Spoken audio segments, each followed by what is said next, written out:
Good evening. This is The Point of View. We're live on City TV this and every Monday and Wednesday at 9 p.m. Here on City TV at The Point of View, we invite the right guests, ask them relevant questions, and we generate some real insights. It's live and interactive on social media. We have a Facebook stream where you can watch and comment at City TV GH, and we're also on Twitter with the hashtag The Point of View. Tonight, we discuss the myths and the facts behind petrol pricing. We'll be looking at what is accounting for Ghana's 1 liter of petrol now passing the 5 cedi mark for the first time in history. How do these figures compare with global standards? And is there anything we can do to keep those prices in check? I'll tell you who I have as my guest when I come back. Don't go away.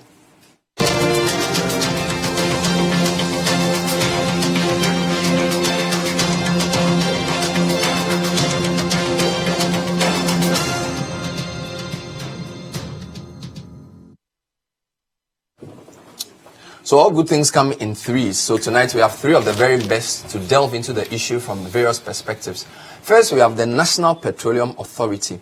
The lady I will be talking to in studio is the head of research and also the technical aide to the CEO, Shiela Abiemo. Shiela, good evening. Welcome to the show. Thank you, Bernard. It's good to have you. I also have the chief executive of the Chamber of Bulk Oil Distributors, who are becoming increasingly important in the conversation about petroleum, from both a policy perspective and a practical perspective. Senyo Hosi is the CEO. Senyo, great to have you. It's a pleasure to be here. And we also have the Institute of Energy Security, who are growing their reputation as a much listened to think tank within the energy sector. Kwesi Anamuah is the executive director. Kwesi, great to have you on the show. Good evening. Thank you very much, Bernard. So viewers, it's an interactive discussion. We'll try and understand and unravel what leads to the price buildup. And even as we speak, this evening, about 20 minutes before we got on air, one of the largest OMCs, Vivo, displayed a new price. And I'll show that to you on the screen to just let you know that as we're speaking, 1 liter of both diesel and petrol selling for more than 5 cedis. So as you see on the screen, diesel is selling for 5.180. That's diesel extra. And super extra is selling from 5.140. V-Power, of course, 5.44. Now, earlier on, we checked out the MPA's Twitter handle. And when my team went on MPA's Twitter handle, we saw something of a price build-up. The figure there, I would want Shiela to explain how they did it. So Shiela, I've put up on the screen what you tweeted a few hours ago. And this is essentially, I won't call it a build-up, but a different display of prices. So you have, as of 14th September, which is a few days ago, this thing that I want you to explain. What does this mean? And so that will be the first thing. So we have there the BOG's FX rate you are working with, and you're assuming that the FX is 4.7 for October going. Crude price, world market, 76.74 is going to get 77. Petrol per metric ton, you're projecting 678.55. Gas oil, you're projecting, petrol you're projecting 733. Gas oil 678, and that kind of thing. What does this table mean? Why did you put this on your Twitter page a few days ago? What is this? Okay, so we monitor daily the prices of petroleum products on the international market. We monitor the FOB and the crude oil price. And the way our pricing window works is that for prices effective the 1st, we'd have monitored it from the previous month up to just 5 days before the 1st. Okay. So every day that we monitor, we queue it up and then do an average of the pricing. So tomorrow, this number will change. So it's daily? It's a daily change that we have. We just queue it up and then do an indication of what the price looks like, depending on what it is we've monitored as at the date. I see. So when you say FOB, what do you mean? So FOB means free on board. That is the international price of the product. So petrol would have a free on board price of dollars. Free on board means that the price when it is landed in Ghana plus the insurance and the freight. So this is for finished products? For finished products. But the crude is the price per ton of the raw stuff that you later process to become the finished product? No, so the price of the crude oil is usually quoted in US dollars per barrel. Good. And then the price of the products, which is usually quoted in US dollars per metric ton. Okay. Yeah. Very interesting indeed. So, what are the figures for today? Because this is 14th September, and today is 17th. So, your what FX rate are you working with for today, as compared to what was there? I'm just trying to give viewers a sort of quick understanding of why you publish these things every day, and how this feeds into what we pay as 5.8 per 5.14 per liter of super. So we'll look at the price build-up as well. And you may send your questions to us if you feel that you need to understand the mechanics of petroleum pricing. I have 3 guests and I've been given 15 minutes extra today, so I'm going to take my time to ask them questions to explain everything. So, I don't know if you have the figures for today. No, I don't have the figures right here, but as at the 14th of September figures, the FOB we have is about 4.762 cedis per dollar. All right. Yes, that's the latest as Okay, good. The IES, which Mr. Anamuah Sakyi works for. Anamuah. Did I say Amuah? Anamuah Sakyi, forgive me. Predicted on Friday or Saturday that the price per liter of the 2 major products, petrol and diesel, was going to cross the 5 cedi per liter mark by yesterday, which was the 16th, because the pricing window started yesterday. And like clockwork, this evening, Vivo, which is one of the largest, just announced the prices I put up there on their. This is unprecedented. Okay, so talk to us about what exactly is unprecedented. 5 cedis per liter in Ghana is unprecedented, unless you've paid that before somewhere. In this country, it's unprecedented. Okay. So my question is, look at the value in real terms, because it has to be deflated with the depreciation of with inflation actually, and that probably gives you a real picture. So I'll come to that, but I just want to start off from this point. What is accounting for this 5 cedis per liter for both petrol and diesel, Shiela? Well, prices of petroleum products in the country are mainly determined by 2 variables, which is the international price and then the exchange rate. Okay. Averagely, the international prices haven't gone up too much, but the challenge we've had has been the depreciation of the cedi, which has depreciated quite substantially. So that is a major factor for the reason why we have an increase in petroleum product prices for this window. It's mainly the FX. The international price at the time we checked was 73, if I'm not mistaken. Are you looking at crude oil? Yes. Okay, so that's a wrong calculation. We normally will put in the product prices into the price build-up and not the crude oil. The crude oil gives us an indication of what the prices would look like. But what actually enters the formula is the product prices for petrol, for diesel, for LPG. Because I'm using crude because I saw this on the document. You had the FX and the crude, so I thought that was the figure that you were using. No, so for every price build-up for each product, you would see the FOB for the product. So if it is petrol, you see that we would use the $747 per metric ton to the extra price in Ghana cedi per. We also convert from metric tons to liter in Ghana cedi per liter, and then we apply the statutory taxes, levies, and margins to the product to arrive at the export price. So when people say, "Oh, the world price of crude is falling," why is the finished product price going up? Useful thing to say if you don't look at the FOB of the product itself. Exactly. So that's a very important point. So you're saying that in this case is the price of the FOB and the forex. And the forex. That crucially determine the prices of petroleum products. First of all, it determines the ex-refinery price, and then we slap on our domestic taxes, levies, and margins to determine the export price. So is it possible if you took the 5 cedi.14 to disaggregate into which factors accounted for what percentage? Is it possible to do that? It is possible. You can do that. Can you give us an idea of which of the drivers, whether it's the original price, the cedi depreciation, or the taxes, which of the drivers has most weight in getting to this 5? For this window, the biggest weight is the rate. Is it? Yes, they're quite stable, so it is the exchange rates that's contributed. Well, that's curious because the exchange rate argument which we are having in the country. We're told that the rate, for example, of the cedi depreciation to the dollar is slower within this, at least past 8 months, than it's been in comparable previous 8 months, for first 8 months of the year. So even though the rate itself is the highest it's been in terms of we are getting to 5, the rate of the depreciation of the cedi is not that high. How does the exchange rate influence the price of the product you buy at the pump? The quantum of the final amount is, has a big influence in what the ultimate price looks like.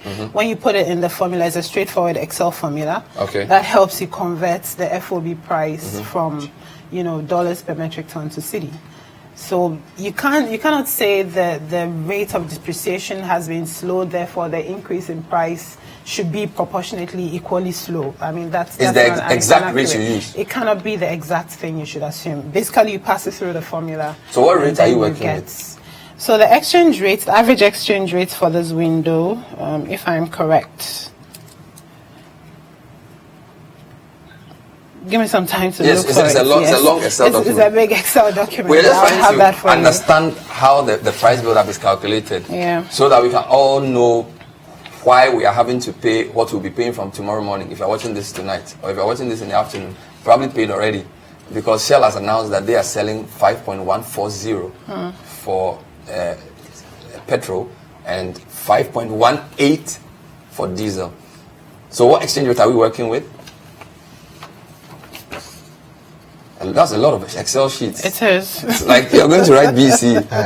So I need you to move on, Bernard. I'll come back. We'll come to this. So, Mr. Kwesi, your think tank predicted this a few days ago. For you, what were the most important factors driving this movement towards 5 per liter? Well, we look at more of the exchange rate. The exchange rate? Yes, that's weight. Okay. And sure Senyo will speak to that more. Being the importers, they will have to now burn more cedis in getting $1 than it used to be, and so definitely they will need to pass on this extra cost to the OMC. OMC will do the same to the dealers, and definitely at the pump you have to change. And so it carried much weight, unlike the crude oil and the rest.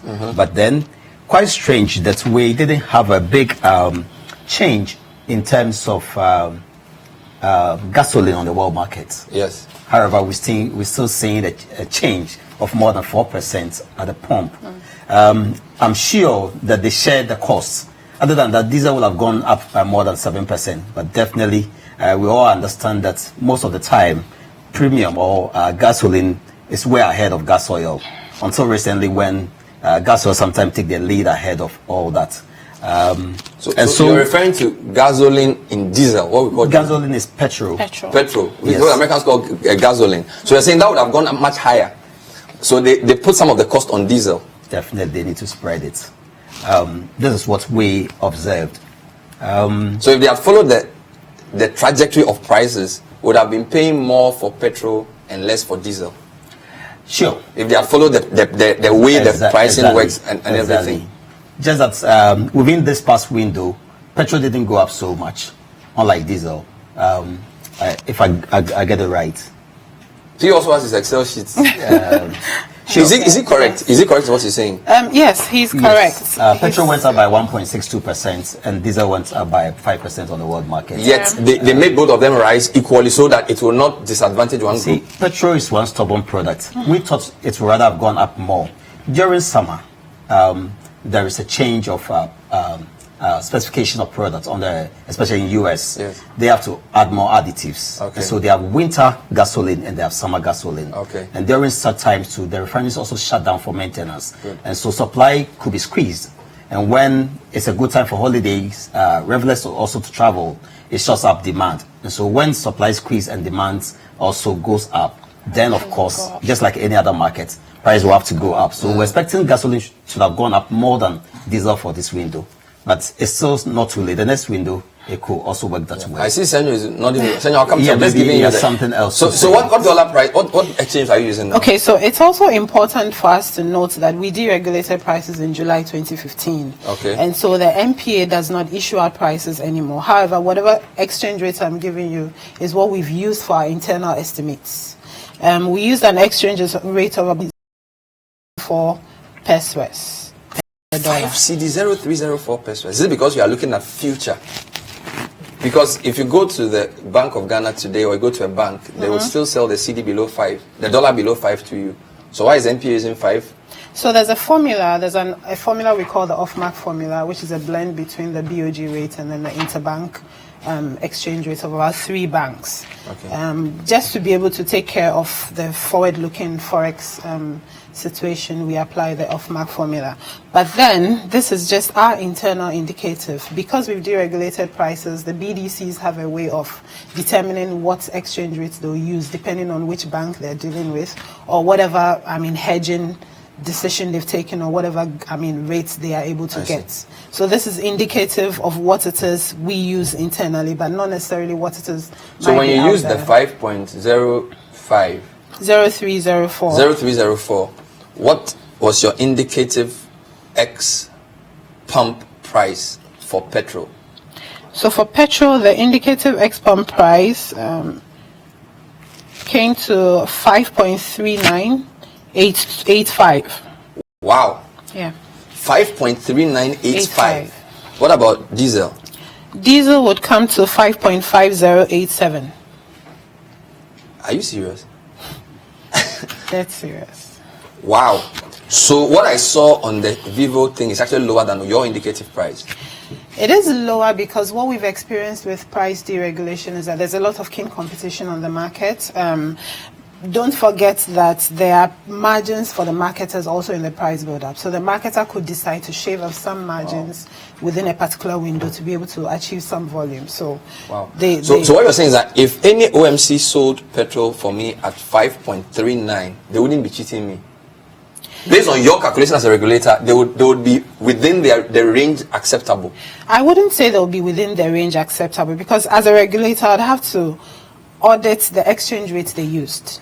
I'm not expecting that they use the same exchange rate I used. Yes. I would have to audit the ex-refinery price at which they bought from the BDC. The BDC is also allowed to pass on some discounts. So if I look at the price at which you bought it from the BDC, the OMC is not even concerned with the exchange rate. The taxes, levies, and margins you've applied, I should be able to determine that if you charge Bernard Avle 5.5, for example, it is accurate. If you charged him 5.1, it's fine. But if everybody buys from different BDCs and they have different banks, different exchange rates, what's the use of your indicative price? What's the purpose of that? Okay, so there are 2 things we do. There are 2 products that we still regulate. Residual fuel oil, that's fuel for the industries, and also premix fuel. We still set the prices of these 2 products. And so internally we still have should be able to determine the prices of these 2 products. That's the first reason why we do this. The second is also to get an indication of where the market is going. As you said, the 5.04 is likely to be the I'm not expecting any BDC to come up with something higher than 5.0304. Wow.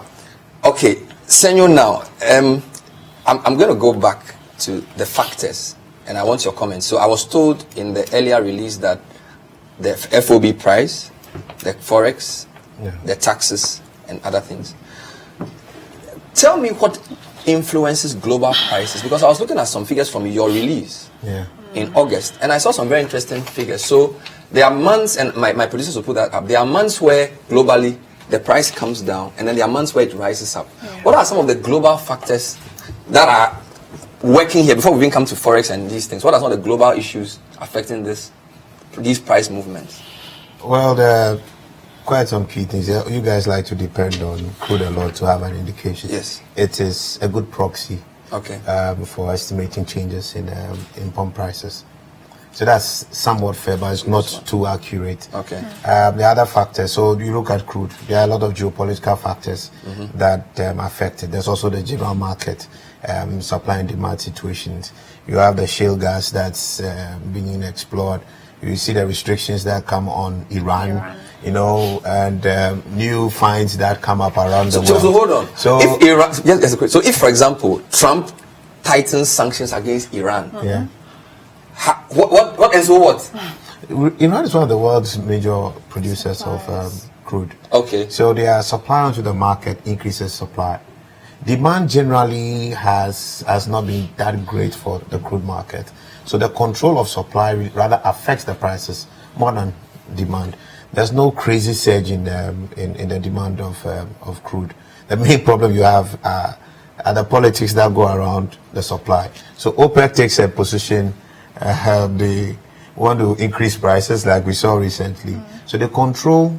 It's a cartel. Yeah. No, but they control the supply. So if Trump threatens sanctions against Iran, yeah, does that necessarily translate into a reduction in supply?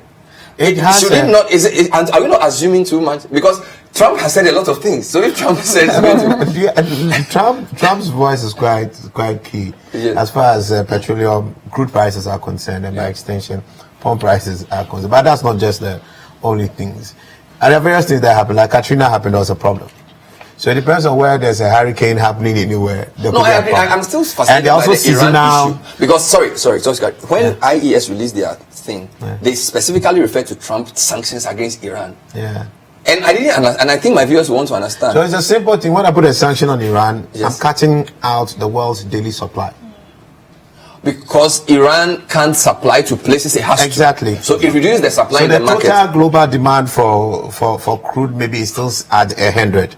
The supply would have been at 120. Okay. That will control the prices. Make prices be much lower. Okay. But suddenly you take 30 out. Okay. So there will be bigger demand. It's just and then the price then starts moving up. Exactly. Very simple. So Trump can, with a tweet, affect what I with pay one at the tweet, pump. it can. I mean, the issues of North Korea too can affect people's decisions to want to reserve and hold on to a bit of their crude stocks. And when prices are also up at some point, some people, like, cartels don't always last. It needs a lot more discipline to. Somebody wants to cheat the system, so you have a lot more release. So Russia has a certain move. Sanctions on Russia affect crude prices. So Iran, Russia. Exactly. What about Libya? Because in your report I saw Libya. What was Libya doing there? There was a militancy attack on some of their facilities, so it definitely cuts off some supply as well. So Libya is also one of the largest producers. It's a major producer. I mean, so it happens on not a place like Ghana. Ghana is a taker. And that's where there's been a major governance and policy failings with petroleum pricing all over. I mean, all this while. I've been at this since 2013. Ghana is always going to be a price taker. Forget it. You can produce the crude that you were talking about here. It won't really materially change. Yeah, because we need to have a certain size. Yeah. 2. Your crude you supply here will always be priced in dollars. Okay. And to be benchmarked to the world's markets. Yes. It's not, you don't operate in isolation in this oil business. Okay. Okay. So you should start asking, from a policy perspective, how do I deal with the impact that fluctuating petroleum prices can have on the daily lives of our people? And that's where politicians have unfortunately just failed at looking. I mean, we have very myopic thinking in our policy space. We are not there yet. I wanted to show. I wanted to go there. Let me just get you around some small point there. Yeah. You can't deal with petroleum prices as a country internationally, but what you can deal with is the impact it has on the people. Yes. So what kind of investments are we making in mass transportation? We spent over $2 billion trying to subsidize petroleum in over a period of 4 years or so. $2 billion. Today we are going to is it 2 billion or 2 billion? I mean, almost that. We are going to China for 2 billion. Guess what? If you had invested that in the mass transportation sector, Bernard, you would have parked your car at Lakeside. Park your car wherever. Join a train. That's like what we do when we go to London. The impact of prices going up will not be that material to our daily lives. I like where you are going, but you're ahead of me. I'll come there. Very well. I'm moving gradually. I wanted to ask about the FX now. Yeah. Because the second factor, and according to Shiela, the most important factor in this pricing window is the FX. Not necessarily. Not just the FX. The movement you have in the in the gasoline prices is significant. 5% over one window cannot be taken trivial. You should be dealing with 0.1, 0.2, 1, but this is 5%. It's material. So petrol prices have increased 1.6%. It's significant. Okay. Let me just imagine how much is it. Okay. You know, so you take it, everyone cumulatively has So if contributed you are attaching to the weight to the situation. factors, Yeah. as Senyo BDC, you would attach high weight to the world price increase itself. Absolutely. The FX too has a place to play. Explain how this so-called FX thing works. It's simple. I buy in dollars, I sell in cedis. Good. So if first I buy at 100 and the CD is 4, I'll sell at 400. Simple. Can you repeat that? If the world price is 100 and the CD is at 4, I'll just sell at 400. That's what it is, 100 right? times 4. 100 times 4, 400. If tomorrow the world price is still at 100 and the CD has moved to 4.2, I will sell at 420. Simple. 20 CDs more. That creates a problem for anybody. So we have to look for more CDs to pay for your standard Exactly. dollar that you But you brought in. always be buying it here in CDs. Yes. But this is what is happening now. The thing has possibly gone up. The exchange rate has moved to 4.2. Yes. Then the $100 has gone up to 105. Then there's double. So you have a double hit, and those hits will always happen. And it could also, the reverse could be the case. So for government and a country, the things that we have more control on are our influence over the macroeconomic economy to the extent that it's not exogenous. To the extent that it's endogenous, we probably have to look at policies to mitigate exogenous factors that may affect our macroeconomic space. Then we have to look at how we actually even trade our FX. BDCs have to go to the market. And you see today, the Bank of Ghana has an FX rate that she mentioned, 5.7. You don't do anything with that rate. That rate is at huge variance with the market. I think the IMF tried to deal with this one. They narrowed the gap, but converge the rates. It seems that under the circumstances with the political implications, that is not happening. What we've been looking at for a while now, we've been working with the Association of Bankers in the general banking space, is to develop a special FX market for oil. Oil is about what? About close to 20, between 15 and 20% of our total import bill. So it's significant. If you don't control that space, you easily affect prices generally and also the exchange rate itself. When I want dollar, I will go to 10 different banks. I want 10 million, I want 10 million, 10 million. Immediately, we have created a false demand of 50. So we've come up with this market, which we are trying to now engage the Bank of Ghana on, but it's a bit slow to... So you want to create an FX market just for oil yes. so that the demand for dollar doesn't affect the overall economy. So you centralize demand one. You also have competitive bidding for the supply of FX, and you can actually now fix reliable forwards. Okay. Because when I sell to you Hold today, on, you are still getting to solutions. I still want to understand the problem. Okay. So multiply the FX. Yes, just clarify something. So Senyo thinks that we should attach a bit more weight to the world price. The FX, it doesn't discount as well. Talk to me about the taxes though, because in the build-up, so we have world price. It's not that high. It's not the highest, right? FX, 5 to the dollar is significant. But if you look at the rate at which it's been increasing, you can't say it's been that bad. Isn't the tax build-up the problem? Well, it's also a problem. Some of the components, we think that they are unnecessary. And I'm sure Shiela will understand that at a point. You remember this special petroleum tax? Right. Good. We've said time and time again that it has outlived its purpose. Okay. The reason for which it was introduced doesn't exist anymore. 2014, 2015, thereabouts, government revenue was squeezed. They made an argument that they need to show up their revenue, so they introduced this tax.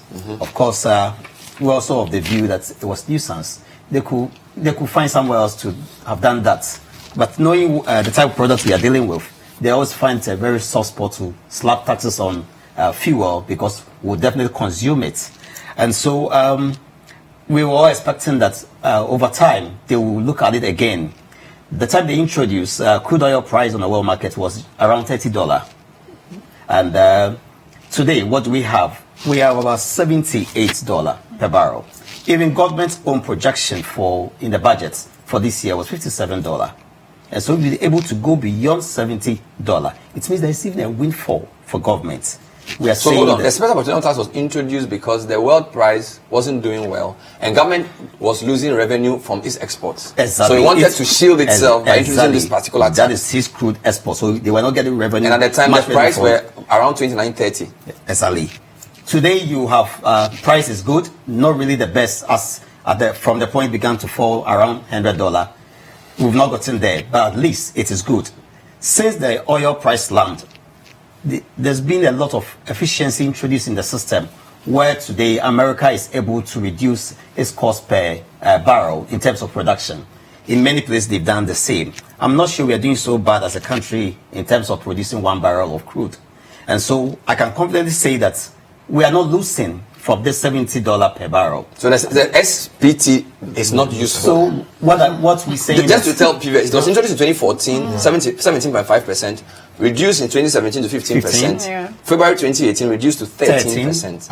And fixed. And now became a fixed value. Pesos per liter. Good. We will take a short break. When we come back, we'll take the comments of the other two on the tax issue. This is the point of view. We are trying to understand the petroleum price build-up. And my guests, Senyo, Hosi, Kwesi, Anamuah, Sakyi, and Shiela, Abiemo, trying to deconstruct the issues for us. Send your thoughts to us. We'll read them as the program goes on. Don't go away.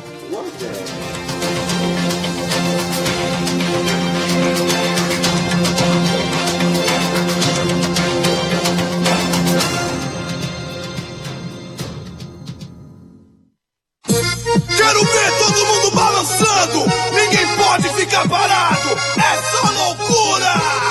Mexe. Witness the twisted and tangled story of betrayal, greed, vengeance, and love in the award-winning Brazil Avenue. Carmenia, a woman led by greed, gets rid of her husband, who is Rita's father, and sends Rita away to a filthy landfill. Rita finds love in Batata, but they are soon separated by adoption into different families, far away from each other. Many years later, all paths cross again, as Rita, now a renowned chef, seeks to pay back her stepmother for taking away her happiness as a child. It's a story of twists, turns, suspense, and thrilling action in Brazil Avenue. Brazil Avenue, coming soon only on City TV. Brazil Avenue.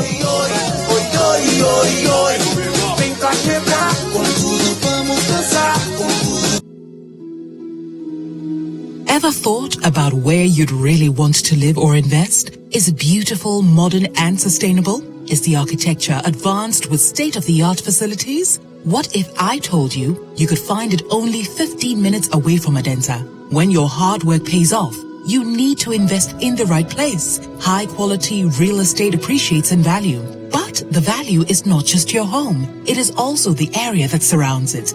Good roads with safe speed limits, drainage for even the most punishing floods, and neighborhood planning that ensures your view will never change. You can also invest in the commercial, social, and mixed business spaces, as well as Apollonia Business Park. It's time to make your move to Apollonia City. Call or visit us today. Our payment plans are tailored for you.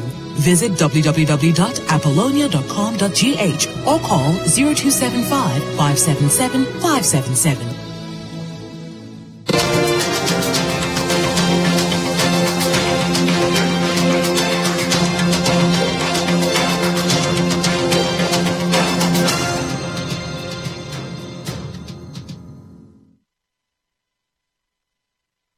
Welcome back to the point of view. Tonight we are trying to deconstruct petroleum price build-up. The IES predicted on Saturday that we're going to pay more than 5 cedi per liter of petrol and diesel.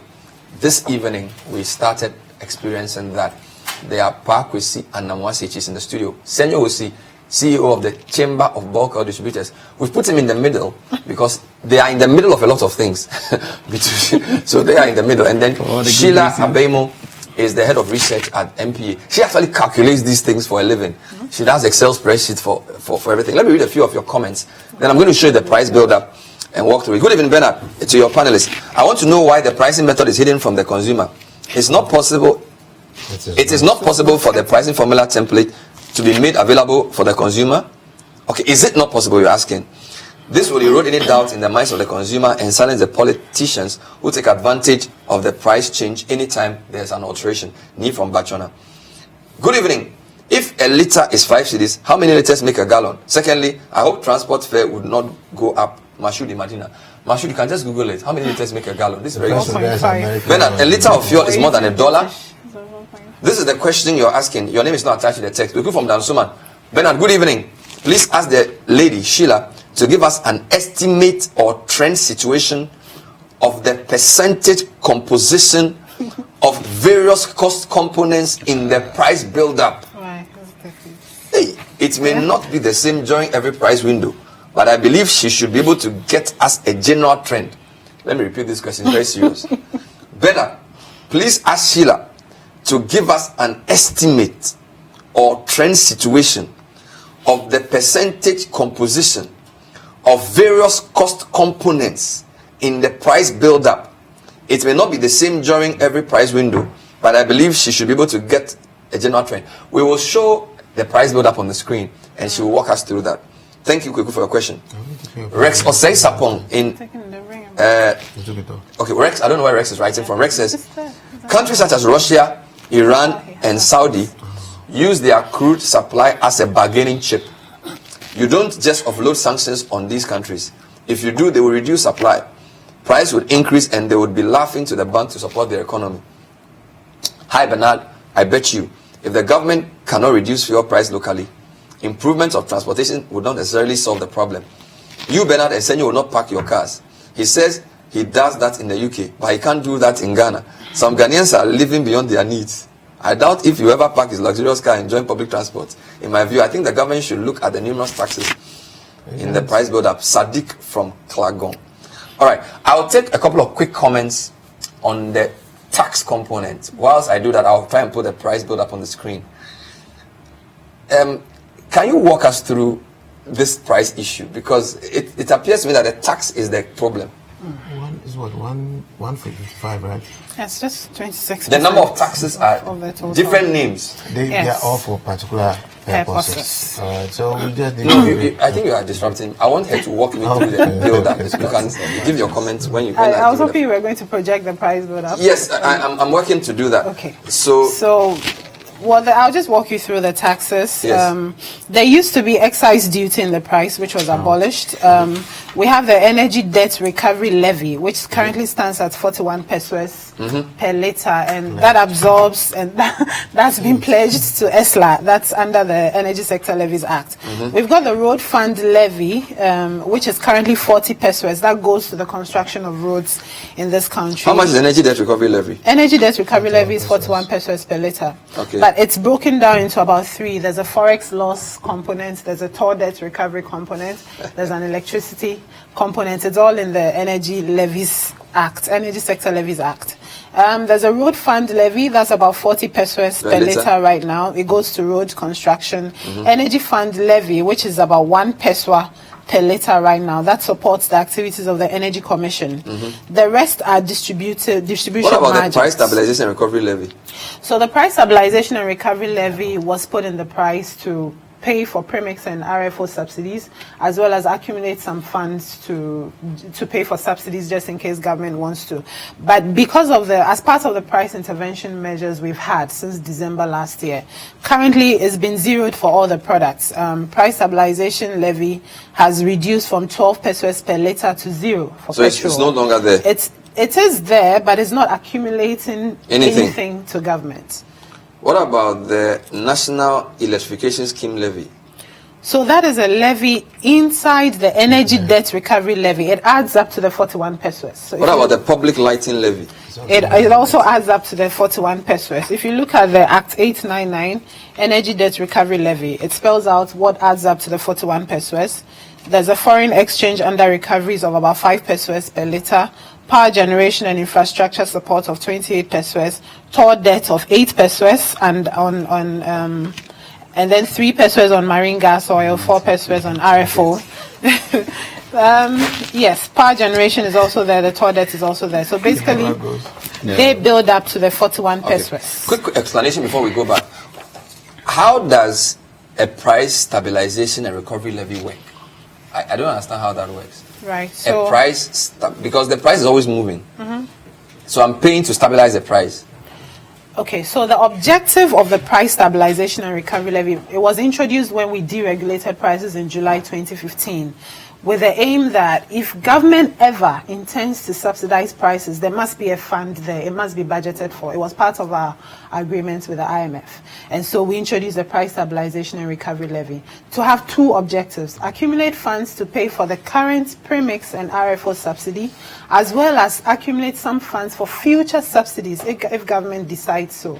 So, and we've used it to try and show up prices, and since December last year. You wasted it paying for cargoes that get missing at bus. No, we haven't. So We haven't. I have in front of me your price build-up. I see FOB, and then after FOB, I see some insurance thing.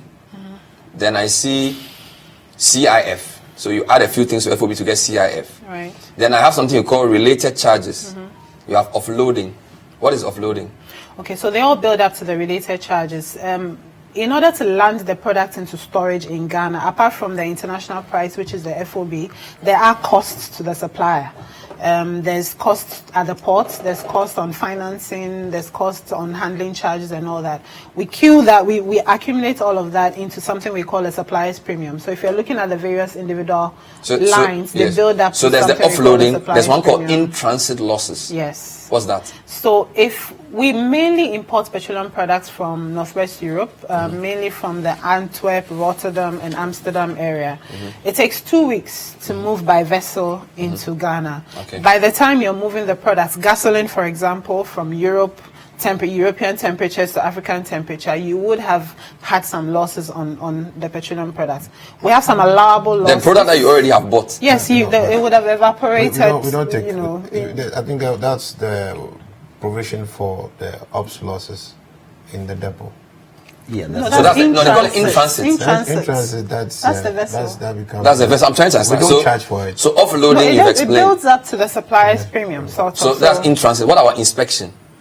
When you arrive at the port, in order to meet the quality requirements at the discharge port, you need to get an inspector to get on board, sample the product and take it to a lab and test it and show that it meets the national And specifications. that's in Ghana. 0.11% of CIF for this window. Then there's something called LC cost. So what you're looking at is not on a window by window basis. It is something we negotiate with the BDCs on what the current market price looks like. Yes. I think the last time we changed this must have been 2-3 years ago. Well, we just want to understand So- it. You can't sit in a room with BBC and decide. So what you do. no, this is it. though. Yes. Hold on. That part is my margin. Excuse me. I'm So- just trying He her wants to to walk fight me through. for- This is her document. When I get to you, you can explain. So you have offloading, in-transit losses, inspection, LC cost. What does LC cost mean? You're going to arrange for financing for the product. Most recently, people are doing open accounts with the supplier, but in prior to these recent times, you would have to raise a letter of credits, get a counterparty bank abroad to be able to guarantee the payments of the So we product. pay for the letter of credit. You have to for pay every it's letter a of. financing costs to. Interesting. Remember, we've said that the So who is price raising this letter buildup- of credit? The BDC would raise it at the bank. So we pay for that. And there's something they call financial cost. Isn't the same as LC? Why is LC different from financial cost? That's different. Because LC financing. So And that's letter of credit that bank will give you, Bernard, right? let me give you the principle to petroleum products pricing in Ghana. Yes. It is first of all full cost recovery at import parity. So every single investment that is made by the supplier has to be recovered. Yes. So Yes, that I know, is but why we're just every trying to single understand the cost item- build-up they put Yes, there. Since we yes. pay, we need to understand it, right? You need to There's nothing wrong with understand. You that. need So to offloading understand. is there, in-transit loss, you've explained. Right. Letter of credit. So Senyo goes to look for letter of credit from some bank, we pay for it. And there's also financial cost, which is different from letter of credit. Yes. What's the difference between letter of credit and financial cost? So, Senyo, would you want to take that? Okay, so if I can take my. What's the financial cost? I want to I mean, pass it on to I don't know Senyo. what you are looking at. He's So looking This is at- a price build-up that you give me. price He's build-up. looking I look at it. he's looking at the build-up What's the to price the build-up you supplier's give me? premium. Okay, so very well. So bottom line, products are bought ex refinery, ex port, loaded on the vessel. You have to pay for the vessel to move here. You have to pay for insurance for it to get here. There's a supply chain that will have to manage the logistics, discharging it from the port all the way into a depot through a pipeline or however you're going to do it. All right, so you have to pay for that. There are people who deliver services for that. There are vessels tugboats that come. There are mooring facility. Mooring is like is a place where you can berth your vessel. You pay for it. If it's ports, is that a rack loading cost? No, that's not rack. You have it there. The next thing that happens is that when you get all this in there, the products get into a tank. What we call the tank farms or the depots. You have to pay for the depot. You have to pay for the depot to pump it out of the storage. Because these are different businesses. These are somebody else's businesses. They are all different business units. So you have to pay everybody in the chain. Yes. Before you pump, for you to even pump it out of the tank, for it to run into a truck, the person also incurs cost. Okay. Electricity will go, a pump will go, personnel will go. You have to pay him again for it. All right, for it to enter a truck. Yeah. The truck itself will also have to drive from the depot all the way to the filling station. So there's a transporting cost. There's a transporting cost. I understand that. I was just trying to understand the related charge build-up, which was why I was walking it through. So I didn't know the difference between an LC cost and a financial cost. So there's a financing cost. The financing cost, nobody charges anything in particular for it. But what the MP wants to know, when you fix a premium, what are the total things you incur? Okay. When I issue an LC, the LC itself will have a fee. For me to have the line, to have a facility, you have to pay for a facility fee. Whether you take an LC or not, there's a facility fee. I get it. On your bank right now, you have to pay. There are things charged when you transfer money. You pay for. So these are all costs the banks impose on you. Right. So I notice that in this particular case, the LC cost is 1.5% of CIF. No, and that's what they've put here. Okay, so you see that's and the financial cost is 1.25 of CIF. This is what I'm reading. Okay, that's yes, I'm saying that is not how we price your product. Currently. Currently. This is an old formula. So it was it's a structure. Let's explain this to him. So basically, I told you that every now and then we sit with the industry and try and understand what their current costs and charges are. Yes. It doesn't mean that on the flip of the moment, every day, every month, when they change, we put in the price buildup. The last time we changed this was 2-3 years ago before we did the deregulation. That is how we do it. So if the banks start charging them more, because we have a full cost recovery principle, they would have to sit with us. Or if they charge them less, we have to sit with them and then put that in the price build-up as well. All right. I'm so fine. So let's come to your price build-up, which is the one we all see. All right. So this viewers the bottom. There's a little note. You see all those things that are written there. Yes. Every BDC would have its own way of estimating its cost. Great. Yeah. For some of them, it's not 1.5. Somebody's own may just be 0.5. That gives him the advantage to sell lower than the other, and everybody competes on the market. All right. So let me just go through the petroleum product price build-up based on the information we have. Look, this is public education, right? Yeah, that's fine. So you have the ex-refining price core, then you have the marine mix, then there's something they call the cost of blue dye, but there's nothing there for this. Recovery margin, it doesn't apply to it. Some of these apply to only premix. So I know. Exactly. So I'm just on premium. Yeah. So on premium you have ex-refining price core. Then you have energy debt recovery levy. You've explained that. There's road fund. I think you've explained that too. Yeah. Then there's energy fund. You've explained that. All that gives us a figure. Then you have price stabilization and recovery levy, which you explained. Then there's primary distribution margin. Right. What's that? So when products arrive at the ports, or they're mainly pumped into storage at the coast. In order to move the products inland further, there would have to be a depot-to-depot transfer of the product. The primary distribution margin pays for the transfer of products from one depot to the other. For example, from Tema to Kumasi, it pays for that movement in bulk. And then there's bust margin. So the bust margin is there for the activities of bust. But isn't bust a storage facility? And it charges commercial rates for it. I know. So is the primary distribution margin higher or less than the bust figure? What's supposed to be less? No, you see. Bust is 3 pesos per liter. Primary distribution margin is 7.5 pesos right now. Because bust is also storage. Yeah. So now the primary distribution margin is supposed to fund the transportation of products from one depot to another. Mainly from one bus depot to another bus depot. Or private depot, or a private depot to another. That's the primary distribution margin. Another bus depot. Sorry, so that's primary distribution margin. Yes. So it could be charged for moving something from one bust place to another bust place. Yeah, that's what it is. But the cost is the charge is different from what you also pay as a bust margin. That's different, and also different from what you pay bust for using their storage and their racks. And then there's also fuel marking margin. What's that?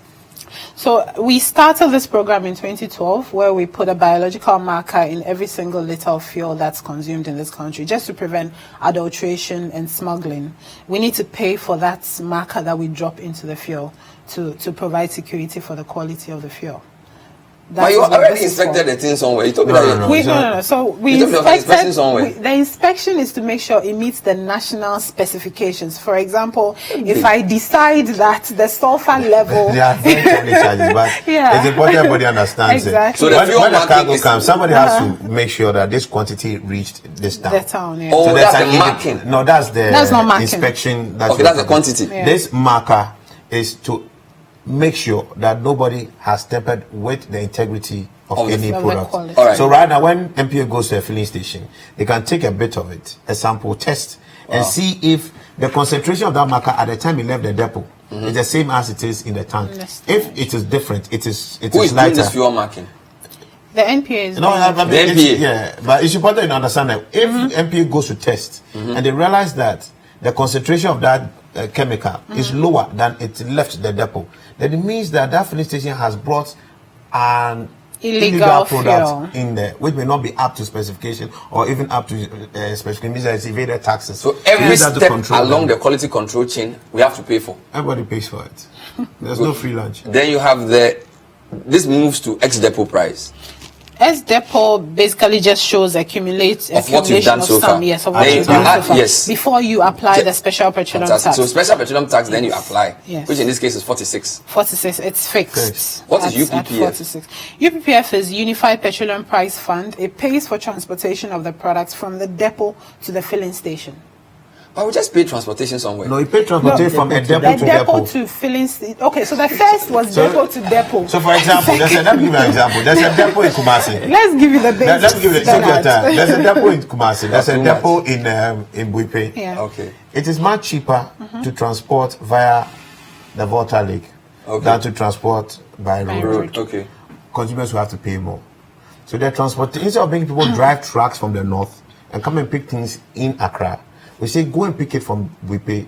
We'll use a cheaper mechanism of moving products from Accra to the depot in Buipe, maybe through the Volta Lake. Yeah. All right, so that is funded by the PDM, the primary distribution margin, depot to depot movement. But to move it from Buipe depot, which is a bus depot, to your filling station, that becomes the UPPF. And the essence of the UPPF is to make sure that the price in the intermali, in Bumpurugu Yoyo, in Adaklu Chirefe, yes, it's the same. So that's the UPPF. As the same price here in Accra. So it is a stabilizer. No problem. Of prices. Viewers, you need to pardon me because we are just trying to understand the formula, and we've taken about 30 minutes in explaining the formula. That itself tells you how serious the formula is. If the formula came in the exam, I'm not sure I would ever pass to write to become a. It's not that complicated. No, it is complicated. It's a simple. So after UPPF, you have marketer's margin. Yes. What is that? That's the break-even margin for the marketer. That's sort of like a profit margin for the marketer. That's what he will also get. That's what he will get. This is the OMC. Yes. So now the OMC is coming in. So if you remember earlier when I was explaining to you, I told you that some marketers could discount the margin to get more for competitive purposes prices. to get. Or they could increase it.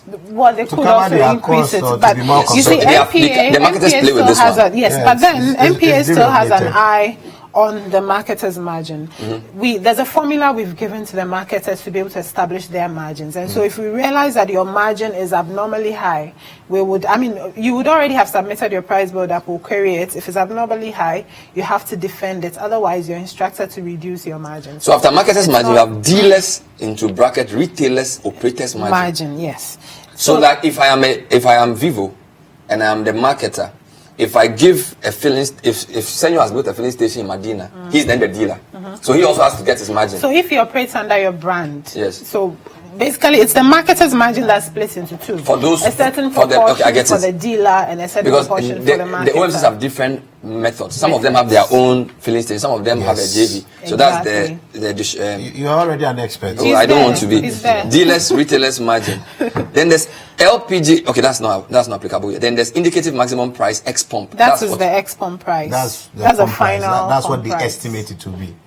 Wow. But as you see it, what you actually have on the market is much lower than what the MP estimate. And that tells you clearly the main advantage shows you clearly the advantage of this deregulation exercise or journey that we have embarked on as a country. Okay. If MPA was setting the prices, they'll set it at 5.39 or whatever it is. 5.99. And then 30, and they can't pay. Then you have subsidies. Subsidy. Then Senyo will line up and be on the news and go. Okay, Kwesi, which of these can they remove easily? Which of these do you think that if the government or whoever, because the way they've explained it, even the LC financial storage, somebody coughs, even we pay for it. So there's everything is paid for. Which of these, because I've heard you guys say, for example, that the special petroleum tax is some way, it's now 13%.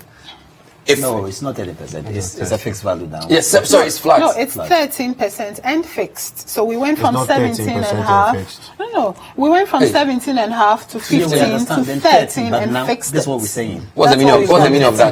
It's fixed. It's fixed. 13 what? 13 what? No, just leave it there simple. It's fixed. No, you There's can't no leave it. It used to be 13%. an advert. No, It used to be we need to 13%. explain And that now it's it went down. That one's been said to already. But when you say that, 13%. people think that it's 13 at the same So time. what is and it? it's fixed. Okay. It is fixed. It's a Fixed at what? How much? At 46 pesos per liter. Irrespective of whatever happens everywhere. Yes, Yes. that is what it is. 46 Had it not been that, pesos. prices would be worse. How is that possible? Because it should have been, 13 or 15% at the time. But if So you take one- away the, what do you mean? If you take away the 46, price will be lower. So No, if the it was price, ad valorem. before coming to fixed, it was ad valorem. So now with all the other things going up, FX going up, world market price going up, the SPT would have been higher. Yeah, but than we the are saying that 46. before 2014, it didn't even exist. No, I'm talking about now. Yeah, no, That but we are in a today's- time yeah. continuum. So Okay, if okay. before 2014, it didn't exist. And you already explained that at the time because we were losing, but now we are gaining from our export of crude. So the 46 can go. And that's the bit that I will probably need to make a comment on. You need to be careful. It is not a straight line relationship. Looking at how we make our revenue from crude. Crude prices go by $1, doesn't mean Ghana is making $1.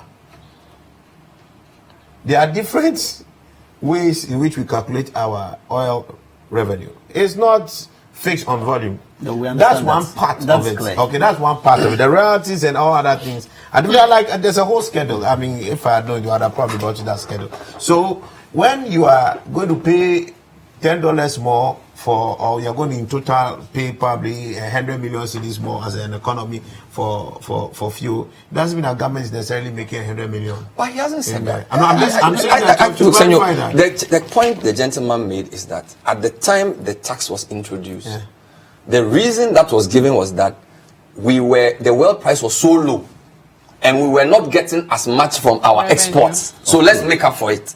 Now the price has more than tripled since that period because it was 30. It's now 79. Or double whatever. So to say that that tax is still relevant is the question.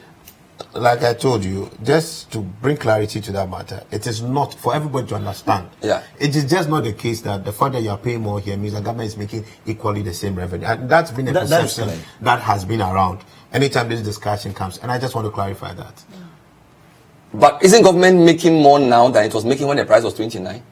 I definitely, from the FX situation alone itself, you realize that you're making more. Yeah, so that's a moot argument. And I've told you it's just not straight line. So just be careful how you. No, but nobody has said it's a straight line. I think the point that is being made Like is I that said, nobody too said so, but I'm bringing clarity to that matter, and I think it should be noted.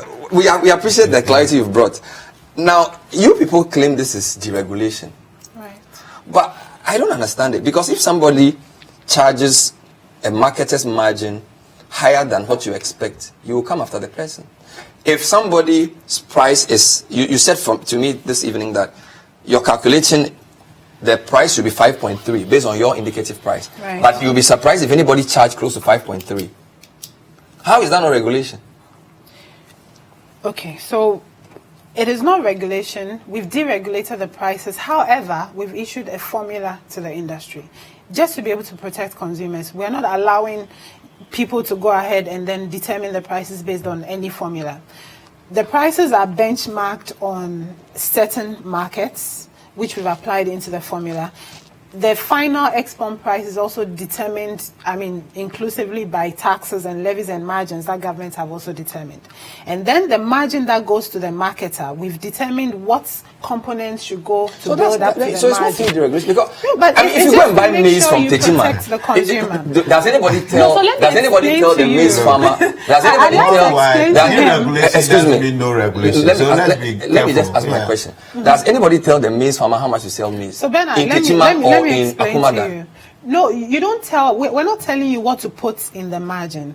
We're telling you the formula, the variables we accept in the build-up to your margin. Good. For example, I don't expect you to bring something that is not petroleum related into your margin. It is sort of a control measure to make sure people don't go out of whack. We would look at your margin build-up and ask you to reduce it. So my point is that we actually can sanction the you for deregulation is a that. very fancy term you are using, but the truth of the matter is that you are very active in monitoring the prices, and you make sure it doesn't go beyond a certain level. Definitely. Because of the consequence of the price. So what you're doing is that you are avoiding the negative.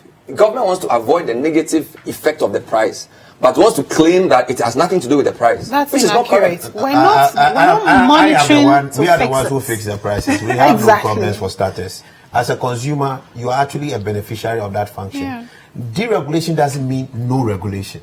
I think are you the one who taxes the people? Well, no, that's so why are you claiming we're talking about the marketer's margin. You didn't talk about that.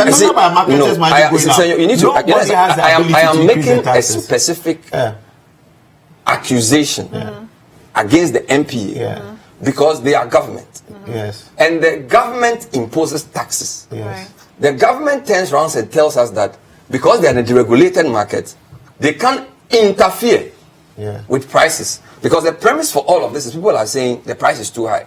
Now, if government claims they can't interfere with the price, government has put up tax build-up, which is sometimes 30% of the overall cost. And I'm asking government to respond. So, excuse me. I know who I ask questions. Keep quiet. I invited you. Just relax. I'll ask you the question. I'm also an advisor no to the ministry. But I invited you as seaboard, please. No, I agree. But when you talk about marketers' margins going up, that was the discussion. I am talking about regulation. Please let me ask the question. Regulation on marketers' prices. That's marketers' margin. It is not a tax. They are regulating. That's what has to be clarified. The regulation is over everything. Okay, that's fine. You can talk about Bernard, that. So I want to repeat the question for the avoidance of doubt. I am saying that government is an active participant in monitoring the price and make sure the price doesn't go beyond a certain threshold. Right. Why is government telling us that the issue is beyond them when people say they can affect the price build-up? Exactly, that's a fair question. The monitoring that we do is to monitor the build-up to the margins. Now, the issue of taxes, levies, and margins are statutory taxes that government decides in maybe a fiscal year within the budget what revenue they expect to earn, and then decide on what kind of taxes they expect to earn from petroleum product prices. You understand? So if we're in there, we're monitoring prices in terms of looking at the build-up to the margin. But if you look at the components, if you want to look the number at taxes, of things in the price, I understand, Bernard. A lot of it are things you've not. Hold on. You're mixing two things. Hold on. I'm saying that all these things you put in the price. Yes. From here, X depot. From X depot down our margin. Yes, and some of which you put there. Right. It's not everything that they put there. Some of it is you put there. Yes, we put them there for specific purposes, and we've explained why they are all there. So we've explained the reason why UPPF is there to ensure prices are the same throughout the country. Somebody has to have that responsibility. Yes, but we're saying that the taxes you put there are so many, and they are all coming to you. These are not even taxes. These are margins, Bernard. No, they are taxes. If you want, the only tax in the price build-up is levy. Special petroleum tax. Those are levies that are assigned for specific users. So we are doing semantics now. No, we're not doing semantics. We're not doing semantics. We're not doing semantics. I'm just saying that there's a reason for which each item in the price build-up is there. But I'm saying that you have energy debt recovery levy. Right. You have road fund levy. You have energy fund levy. You have price stabilization and recovery levy. That's 4 different levies or taxes. Yes.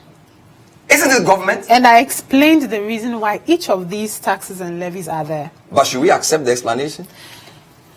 Well, that's a different discussion because there's a purpose for which we have them there. For example, if we took off UPPF and we allowed marketers to decide on what the UPPF would be for them or what the transportation cost would be for them, can you imagine what the final export price would be? That's why I have avoided UPPF. If you take out UPPF, I am mentioning the cost of transportation that you pay to be. Don't forget we have an ESLA. Don't forget we have an ESLA. What you pay today is higher.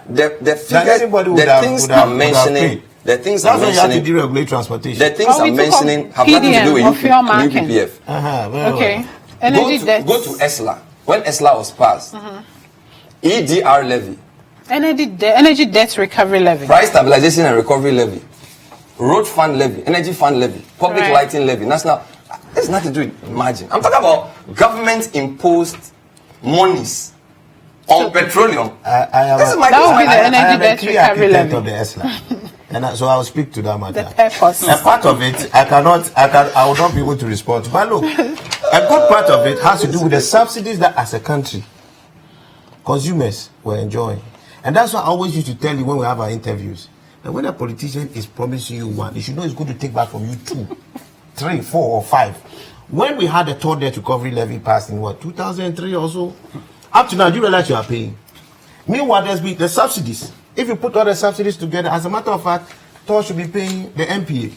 But yet still, we are paying, and the debt is always growing. Those subsidies are the reasons why we came up with the EDR, so we could actually now come up with a mechanism which we now call the energy bond. But you remember that the time not the road fund. You remember that the time that the so-called subsidy was being given, we were still paying taxes. You were paying taxes on the same product. Yes. How can a same product be taxed and subsidized at the same time? And that was what was happening.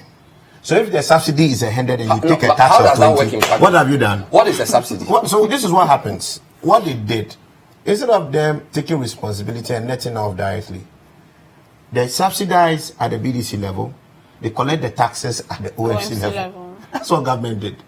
If they were taking it all at the BDC level. So essentially, they are taking our taxes but not giving it to you. No.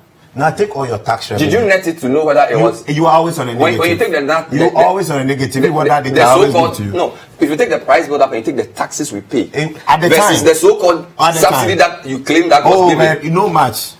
Totally no match. So let me just remember, how much do government owe BDC? Right now, I think we are still, there's a last audit going on. We had about 1.6 billion. About 800 that we are giving out. You need to admit that. You all need to admit that the darkness over this leaves a lot of mistrust. Here we are with the debt that we've been paying forever. We've been paying debt, tall debt since I went to secondary school. Thank you. No. I'm telling you. Do you know when he went? It was in 2000. I was in school. Exactly. So my question is, how come we never finished paying? Because we have the ESLA was started by Setepe, December 2015. Yeah. 3 years anniversary will be next few months. Yeah.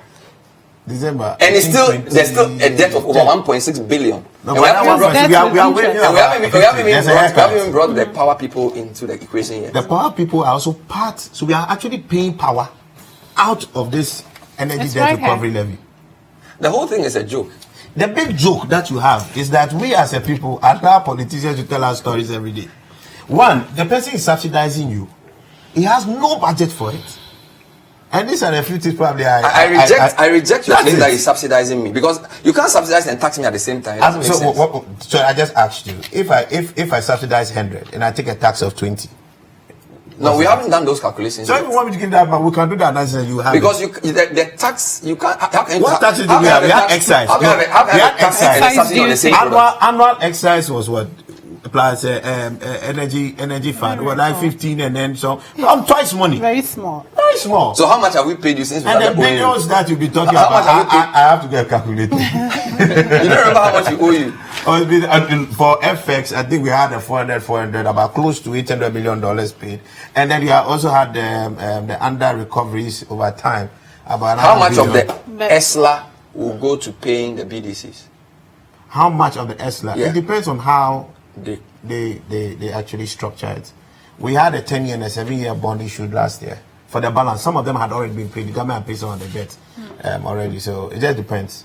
We also had the Bank of Ghana issue a bond to also pay the BDCs.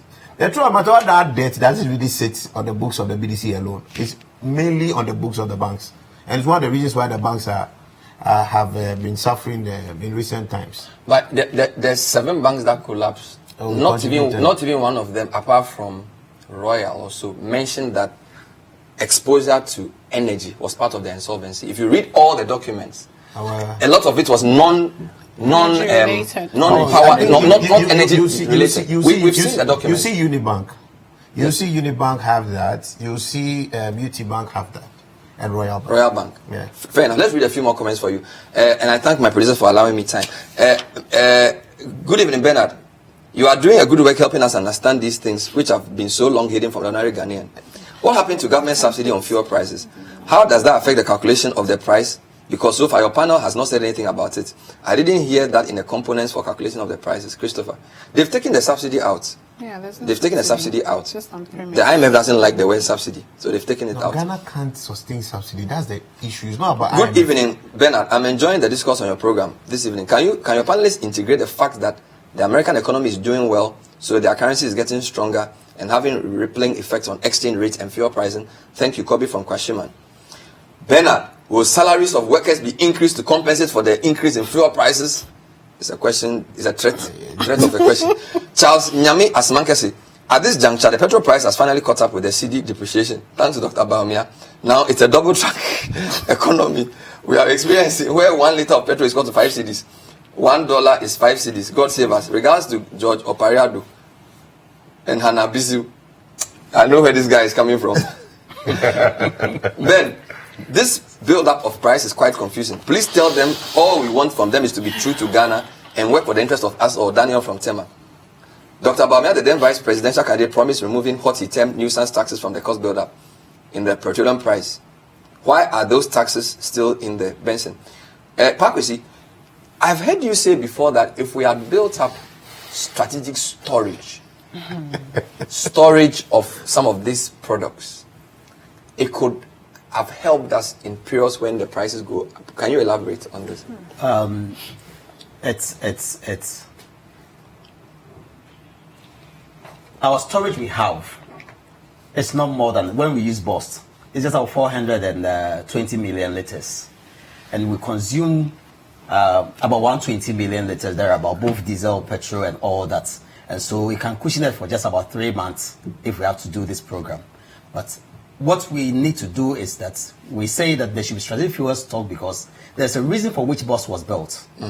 Okay? And today we don't see that working anymore. Okay. So this morning on your program, I made an argument that if BOST cannot keep that stock for us, maybe we can engage the BDC to see in what way can they help us, because BOST have their own challenges. Today we are hearing different news. Yesterday was different. This afternoon we had one also from my brother Senyo as well. So we think that, look, if BOST cannot keep the strategic fuel stock, let's leave it for somebody who can do it, because definitely there's a rainy day and there's a sunny day. And this is one of the rainy days. Maybe we could be pushing for maybe 2 months. But going from there, we'll have to struggle a bit. And so we'll still push for it that we should have one. Senyo, is this something you understand? As a country, you need strategic stock for security reasons. And you don't need a BOST to manage that, to house it. Because to fund it is capital. And there's a time value of it every time that the economy loses.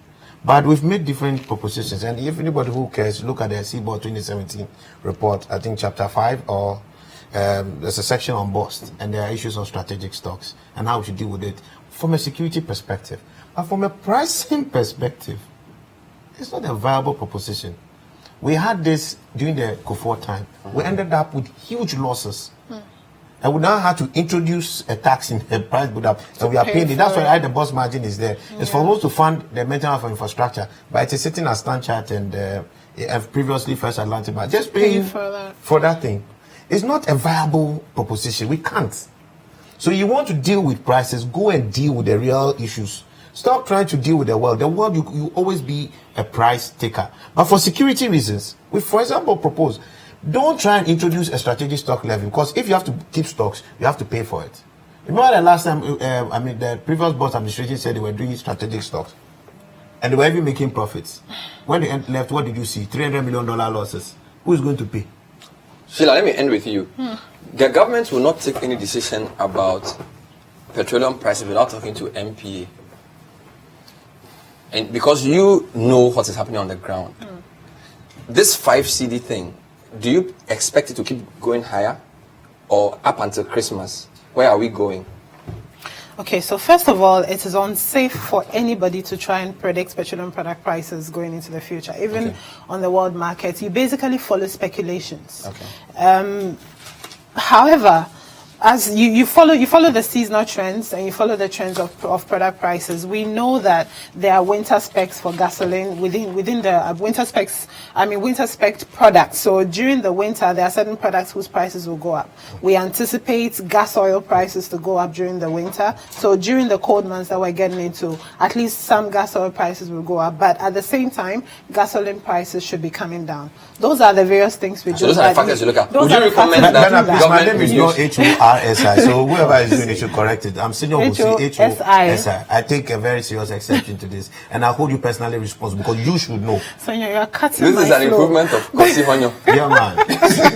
But in addition to that, anything like a Trump tweet tomorrow could throw our predictions out of whack. Anything like, any speculation. To absorb some of this, remove some tax? So currently, the trend we've had is we've used the price stabilization and recovery levy to try and manage it. There are discussions to look at hedging the price. Government will take a hedge on prices of petroleum products. Thank you very much. My guests have been and other things. Okay. But yes, please. But you had a lot of listeners who were asking for the template of the price builder. Yes. It is very, very available on your website. website. Thank you. Shiela Abiemo is the head of research and technical aid to the CEO. Thank you, Sheila, for being on the program. Senyo is the CEO of the Chamber of Bulk Oil Distributors, and Kwesi Anamuah, Executive Director of IES, Institute of Energy Security. Thank you, guys. I've enjoyed myself. My name is Bernard Avle. Keep watching CTTV. Good night.